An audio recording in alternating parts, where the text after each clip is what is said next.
तो ये देखिए, ये फिगर आपका, ये जो है चैप्टर 2 है आपका। चैप्टर 2 क्या है?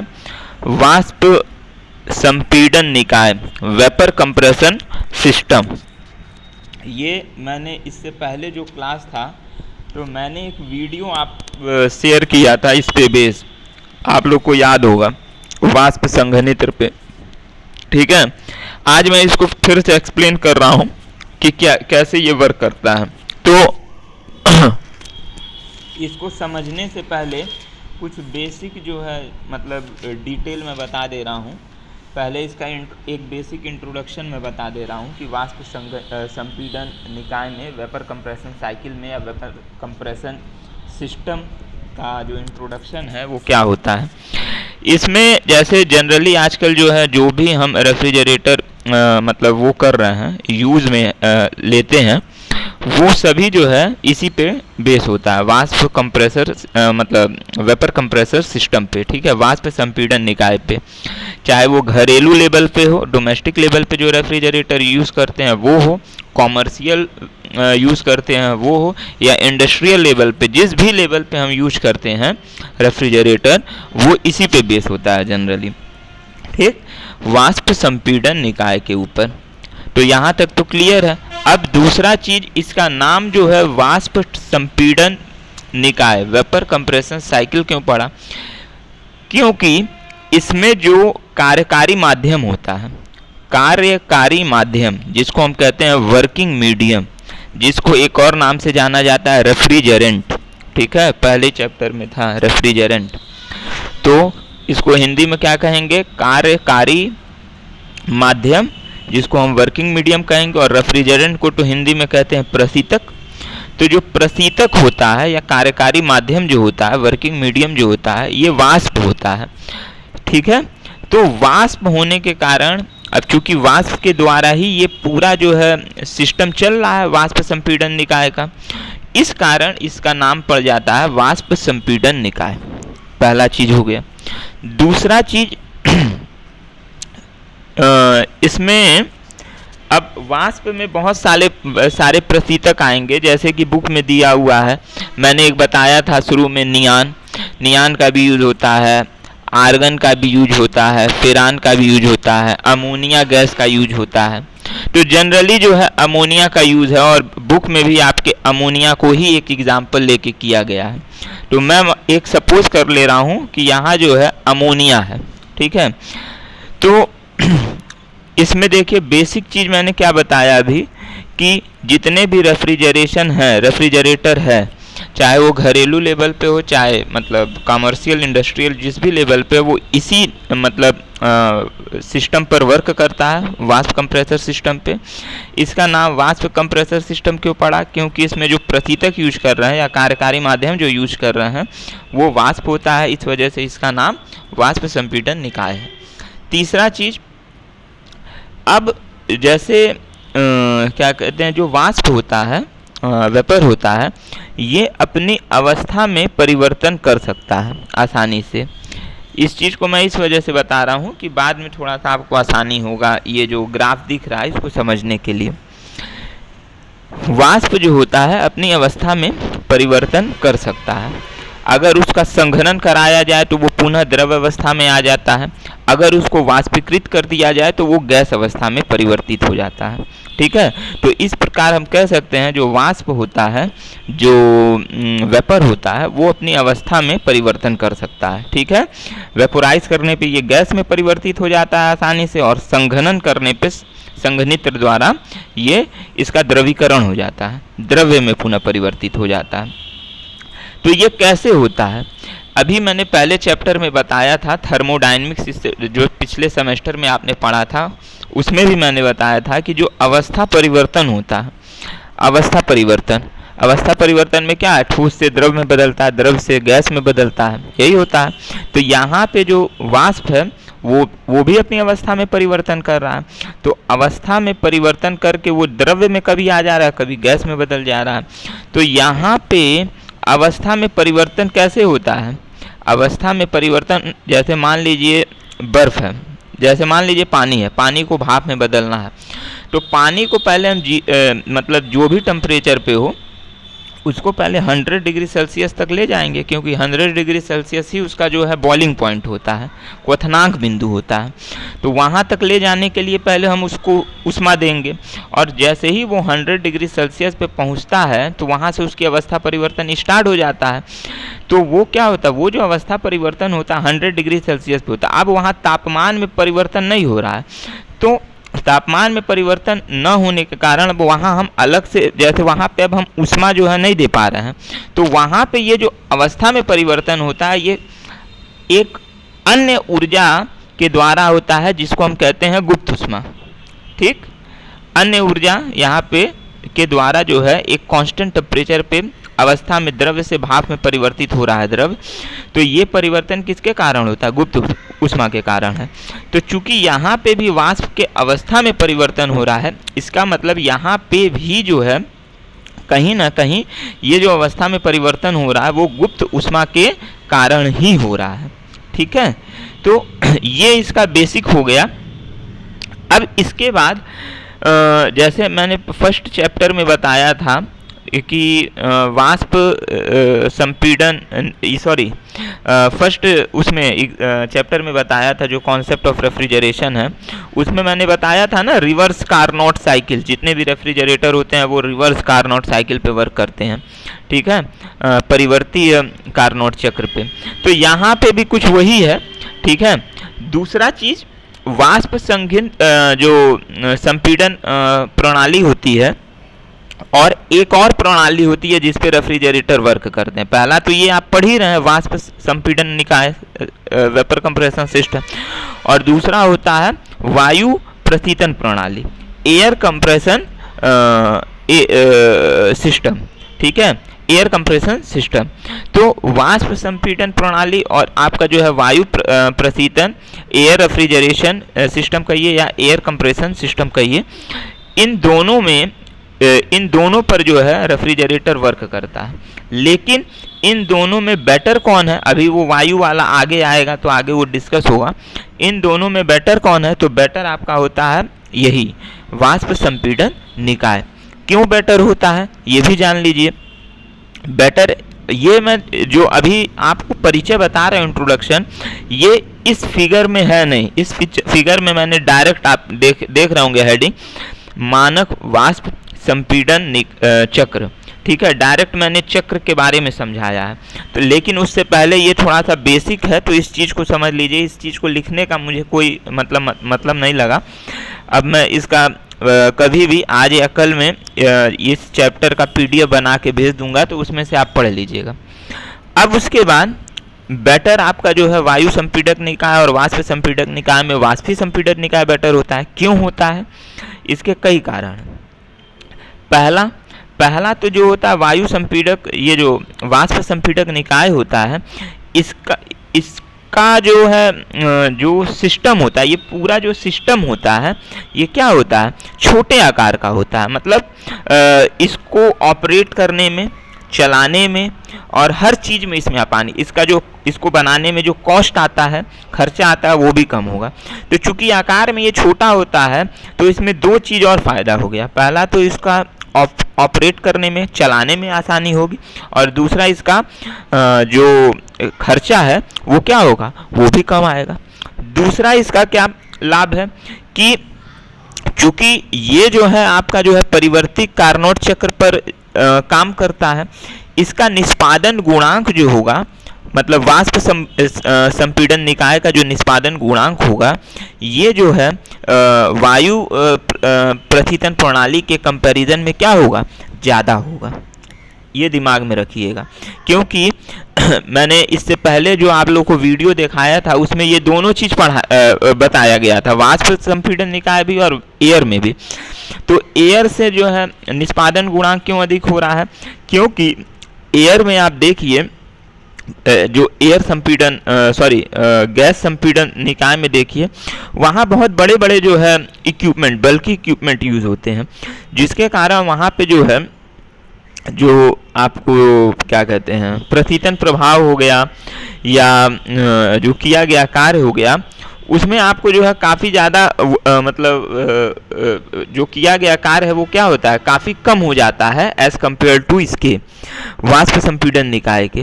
तो चूंकि हमारा COP जो है इन्वर्सली प्रोपोर्शनल होता है आपके किए गए कार्य के, तो जब किया गया कार्य कम होगा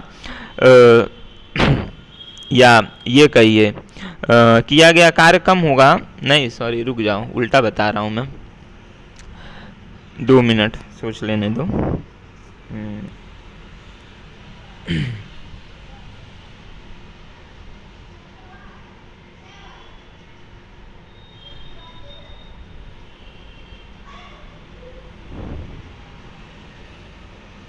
हाँ सॉरी उल्टा बता दिया था, थोड़ा सा गलत है। जैसे वायु संपीड़क निकाय में, जैसे वाष्प संपीड़क निकाय में तो हम लोग थ्रॉटलिंग का यूज करते हैं, ठीक है, अवरोधन का यूज करते हैं। देखो इस फिगर में भी मैंने लिखा अवरोधन यहाँ पे। जबकि जो vapour compression cycle, gas compression cycle होता है, वहाँ पे हम एक्सपेंडर का यूज करते हैं, ठीक है, जैसे बड़े बड़े टरबाइंस हो गए, इन सब का यूज करते हैं। तो वहाँ पे जो कार्य होता है वो बहुत ज़्यादा होता है। तो जब कार्य ज़्यादा होगा तो निष्पादन गुणांक ऑटोमेटिकली क्या हो जाएगा, कम हो जाएगा। तो इसी कारण जो निष्पादन गुणांक वाष्प का होता है वो गैस के कंपैरिजन में ज़्यादा होता है। तीसरा, जैसे अभी मैंने बताया कि इसका जो है परिचालन, ऑपरेशन चलाने में ये जो है गैस वाले से क्या होता है, सस्ता होता है, आसानी से होता है। इसका जो है जो कॉस्ट आता है वो भी क्या होता है, कम होता है। और एक और इसका होता है कि वायु संपीड़क निकाय को चलाने के लिए हमको कम शक्ति की रिक्वायरमेंट होती है। गैस के कंपैरिजन में क्या होता है, कम शक्ति की रिक्वायरमेंट होगी जो गैस संपीड़न साइकिल होगा। कम शक्ति का मतलब वही हॉर्स पावर या किलो जूल पर सेकंड जो भी कहिए, कम शक्ति की रिक्वायरमेंट होगी। तो ये 3-4 जो है इम्पॉर्टेंट जो है, अब जैसे क्वेश्चन कभी कभी एग्जाम में आ जाता है ना कि वाष्प संपीड़न निकाय और वायु संपीड़न निकाय में कौन बेटर है, तो इसको समझाइए, इनके बीच में कंपैरिजन लिखिए, या इनके बीच में अंतर आ सकता है। तो अंतर में भी आप यही लिखेंगे कि अब जैसे वाष्प संपीड़न निकाय जो होता है ये आकार में छोटा होता है, वायु में क्या लिखेंगे, ये आकार में बड़ा होता है। फिर दूसरा जो है वाष्प संपीड़क निकाय का जो कॉस्ट आता है, लागत, वो कम होगा, वायु संपीड़क में क्या होगा, ज़्यादा होगा। तीसरा आपका आएगा वाष्प संपीड़क निकाय में, वाष्प संपीड़क निकाय के परिचालन में आसानी होती है। वायु संपीड़क निकाय में के परिचालन में क्या होती है, थोड़ी सी कठिनाई होती है भाई इसको ऑपरेट करने में, क्योंकि बड़ी बड़ी मशीनें होती हैं। फिर उसके बाद आपका जो है तीसरा जो है चौथा जो है वाष्प संपीड़क निकाय का निष्पादन गुणांक अधिक होता है, वायु संपीड़न निकाय का निष्पादन गुणांक कम होता है। फिर वाष्प संपीड़न निकाय को चलाने में कम शक्ति की आवश्यकता होती है, जबकि वायु संपीड़न निकाय को चलाने में ज़्यादा शक्ति की आवश्यकता होती है। तो ये 4-5 आपके जो है अंतर भी हो गए इससे। तो उम्मीद है ये यहाँ तक क्लियर हो गया होगा। अब इसके बाद जो जैसे मैंने मुख्य जैसे आपके जो बुक में दिया है मैं वही बता रहा हूँ।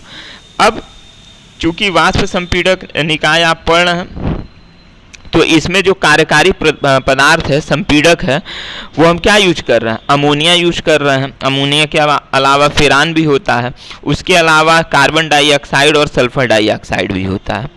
तो ये जान लीजिए, मैं PDF भेजूंगा तो उसमें दिया रहेगा। अब इम्पॉर्टेंट आ गया मेरा टॉपिक क्या है, टॉपिक आपका दिख रहा है क्या कहते हैं, वाष्प संपीड़क निकाय। तो अब इसमें देखिए इस फिगर में यहाँ पे 4 मतलब यंत्र बने हुए हैं। कौन कौन से हैं, पहला है संपीड़क, दिख रहा है जैसे एक घड़ा टाइप का है, वो संपीड़क है। संपीड़क से हम जा रहे हैं संघनित्र में, संघनित्र में उष्मा निष्कासन हो रहा है, उष्मा का निष्कासन। उसके बाद जो है वाष्प आ रहा है अवरोधन में, थ्रॉटलिंग प्रोसेस में, और उसके बाद आ रहा है वाष्पित्र में। वाष्पित्र का मतलब होता है इंग्लिश में इवेपोरेटर। यहाँ उष्मा का अवशोषण हो रहा है और यहाँ से पुनः ये कंप्रेसर में चला जा रहा है, संपीड़क में चला जा रहा है। अब ये जो चक्र है, इस चक्र को समझिए। जैसे हमने एक फ्रिज ले लिया, जो घर में हमारा फ्रिज है, तो उसमें जो भी हम खाद्य पदार्थ रखते हैं, तो हमारा जो इवेपोरेटर होता है, वाष्पित्र होता है, वो क्या करता है, उन खाद्य पदार्थों से ऊष्मा का अवशोषण करता है। देखो यहाँ मैंने लिख दिया है, ऊष्मा का ये क्या कर रहा है, अवशोषण कर रहा है। तो ऊष्मा का अवशोषण कर रहा है और फिर क्या कर रहा है, ऊष्मा का जब अवशोषण कर रहा है तो वो क्या, उसका टेम्परेचर बढ़ जा रहा है।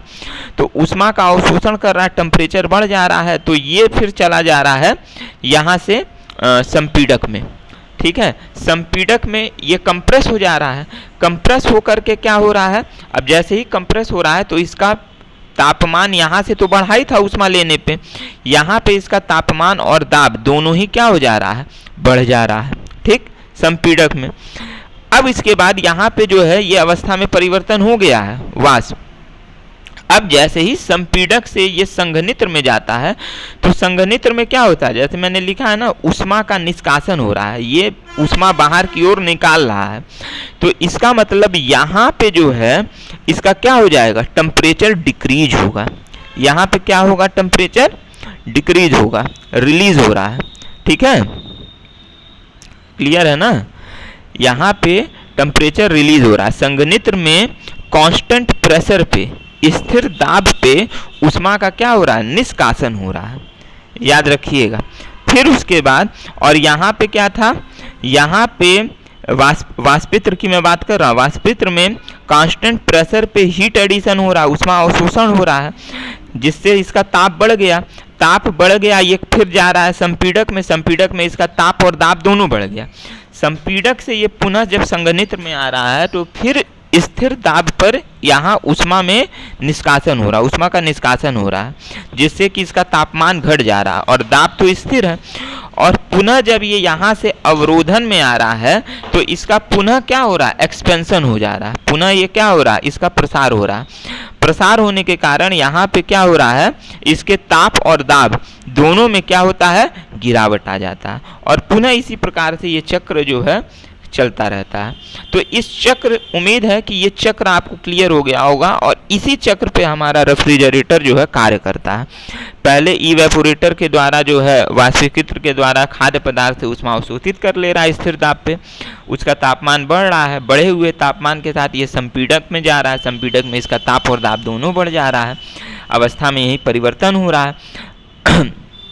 अब उसके बाद जैसे ही ये जो है संपीड़क से निकल रहा है तो स्थिर दाब पर जो है ऊष्मा का क्या हो रहा है, निष्कासन हो रहा है, रिजेक्शन हो रहा है। जैसे ही ये संघनित्र में जा रहा है तो यहाँ पे दाब तो स्थिर है लेकिन तापमान में गिरावट हो गई। और इसके बाद जैसे ही वो अवरोधक में जा रहा है तो यहाँ पे क्या हो रहा है, इसका प्रसार हो जा रहा है पूरी तरीके से।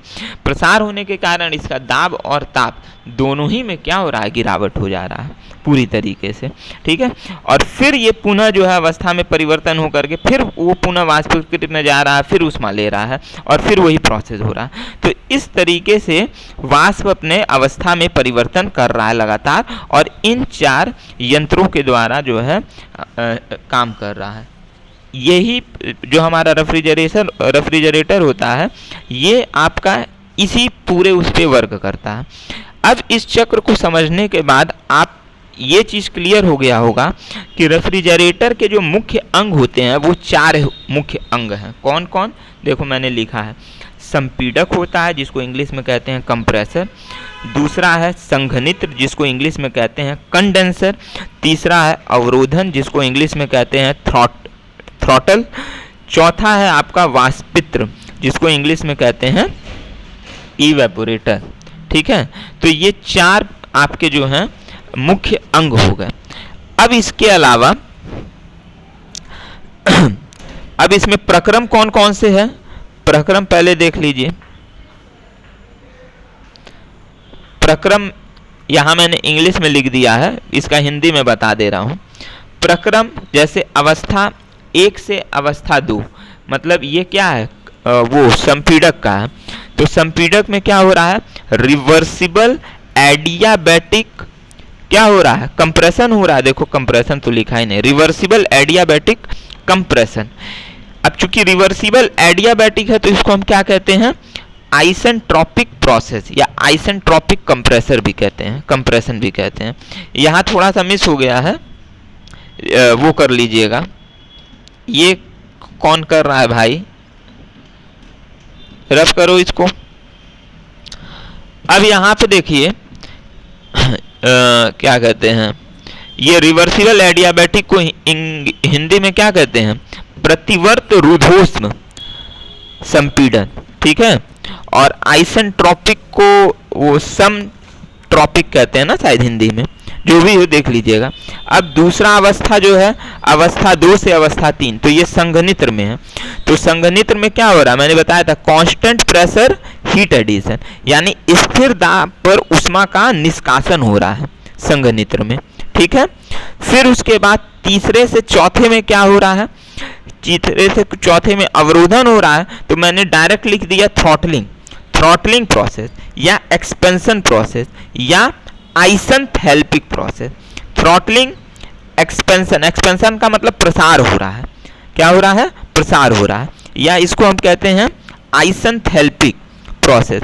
आइसेंथैल्पिक क्यों कहते हैं, क्योंकि अवरोधन में मैंने क्या बताया, अवरोधन हमेशा जो है, जो जूल थॉमसन कोफिशिएंट पिछले चैप्टर में पढ़ा था, म्यू इक्वल टू क्या होता है, delta T upon delta P.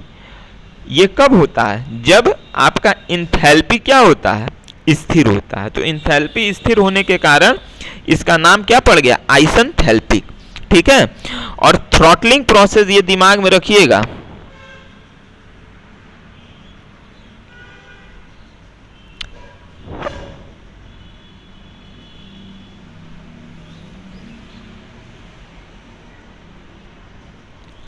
Throttling process दिमाग में रखिएगा। थ्रॉटलिंग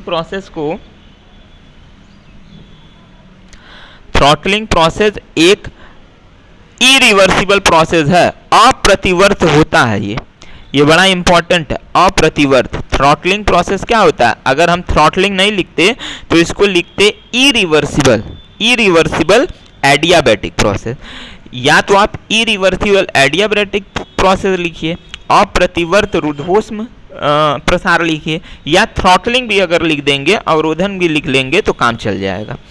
अब चौथा और आखिरी जो प्रक्रम है वो है 4 से 1, और 4 से 1 कौन था, वाष्पीकृत था, इवेपोरेटर था। तो यहाँ पे क्या हो रहा है, स्थिर दाब पर हीट का एडिशन हो रहा है, ऊष्मा अवशोषण हो रहा है स्थिर दाब पर।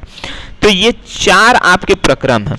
अब इन 4 प्रक्रम में आप एक चीज ये देख रहे हैं कि जो वाष्पीकृत है, वाष्पित्र है, इवेपोरेटर और संघनित्र, इसका काम क्या है, वाष्पीकृत इवेपोरेटर जो है ऊष्मा का अवशोषण कर रहा है, और संघनित्र क्या कर रहा है, ये ऊष्मा का जो है वातावरण में ऊष्मा को छोड़ दे रहा है, उसका निष्कासन कर रहा है। तो हम ये देख रहे हैं कि ये दोनों ही जो यंत्र हैं, चाहे वो इवेपोरेटर हो गया चाहे वो कंडेंसर हो गया, ये एक तरीके के क्या हो गए, हीट एक्सचेंजर हो गए। क्या हो गए, हीट एक्सचेंजर। हीट एक्सचेंजर का मतलब क्या होता है, हीट एक्सचेंजर का मतलब कि ऊष्मा का स्थानांतरण हो रहा है। इन इक्विपमेंट्स में क्या हो रहा है, ऊष्मा क्या हो रहा है, स्थानांतरण हो रहा है। कहीं ऊष्मा का अवशोषण मतलब ऊष्मा का विनिमय हो रहा है, आदान प्रदान हो रहा है, ये कहिए आप, ऊष्मा का आदान प्रदान हो रहा है। कहीं ऊष्मा का अवशोषण हो रहा है तो कहीं ऊष्मा का निष्कासन हो रहा है। तो याद रखिएगा, इवेपोरेटर, वाष्पित्र या संघनित्र, ये दोनों ही क्या होते हैं, ये दोनों ही हीट एक्सचेंजर होते हैं, मतलब हीट का आदान, ऊष्मा का आदान प्रदान करने वाले यंत्र होते हैं। लास्ट में मैंने लिखा है संघनित और वाष्पीकृत ऊष्मा स्थानांतरण यंत्र है, ठीक। अब यहां तक हो गया, तो अब आइए, अब मैं इसको बता रहा हूं, क्या कहते हैं ग्राफ में। जैसे अब इसके बीच में टीएस और पीएच ग्राफ, यही 2 ग्राफ मेन होता है।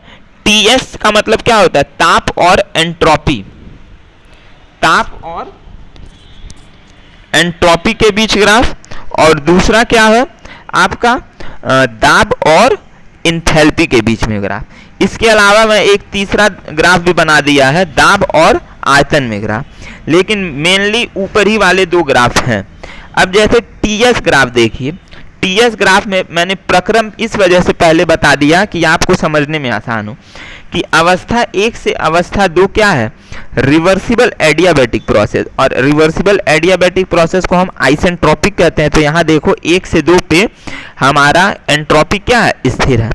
अब 2 से 3 क्या है, 2 से 3 दिया हुआ है कि कांस्टेंट प्रेशर, स्थिर दाब पर ऊष्मा का क्या हो रहा है, निष्कासन हो रहा है।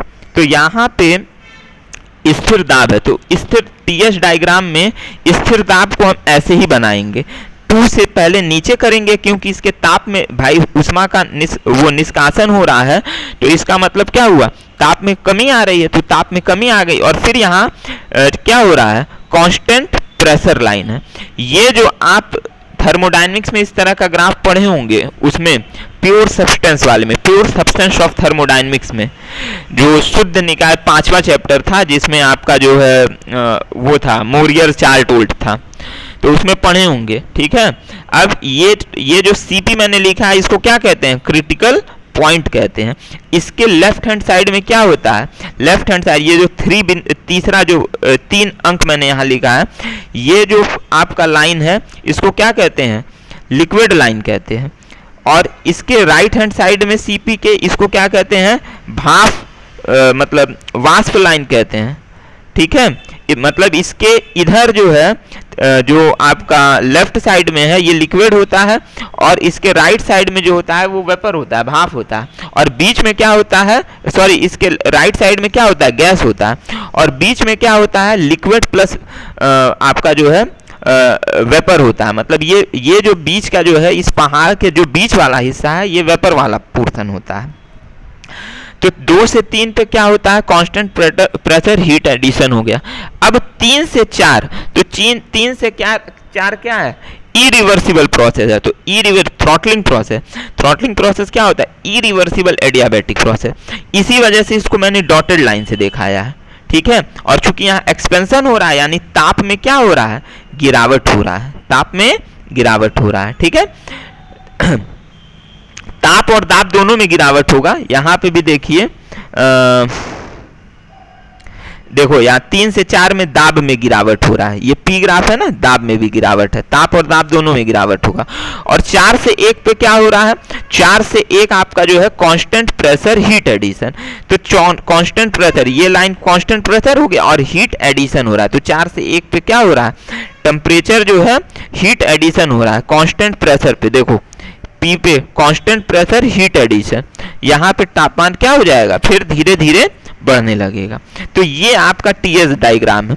उसी तरीके से पीएस डायग्राम में क्या हो रहा है, 1 से 2 क्या होगा, रिवर्सिबल एडियाबैटिक प्रोसेस, यहाँ ऐसे ही बनाते हैं पीएस में। फिर 2 से 3 क्या होगा, कांस्टेंट प्रेशर हीट एडिशन। तो देखो यहाँ कांस्टेंट प्रेशर हीट एडिशन हो गया।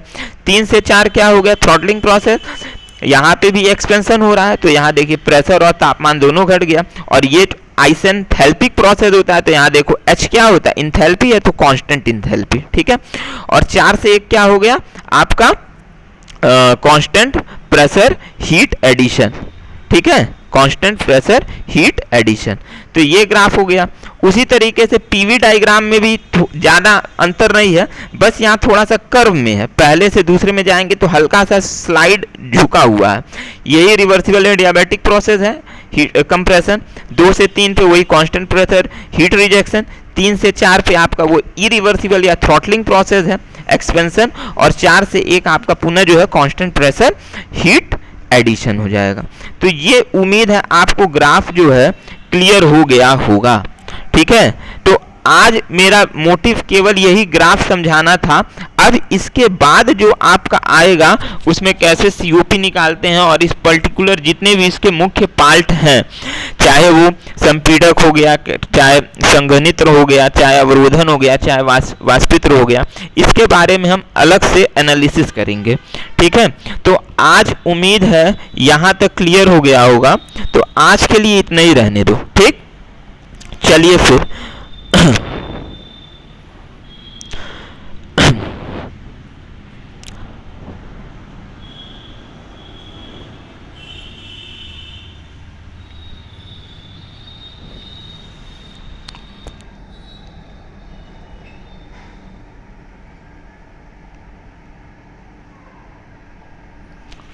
अच्छा, एक काम करो, इसको आप चाहो तो स्क्रीनशॉट ले सकते हो, इसका भी ले लीजिए और इसका भी, समझने के लिए। ठीक है,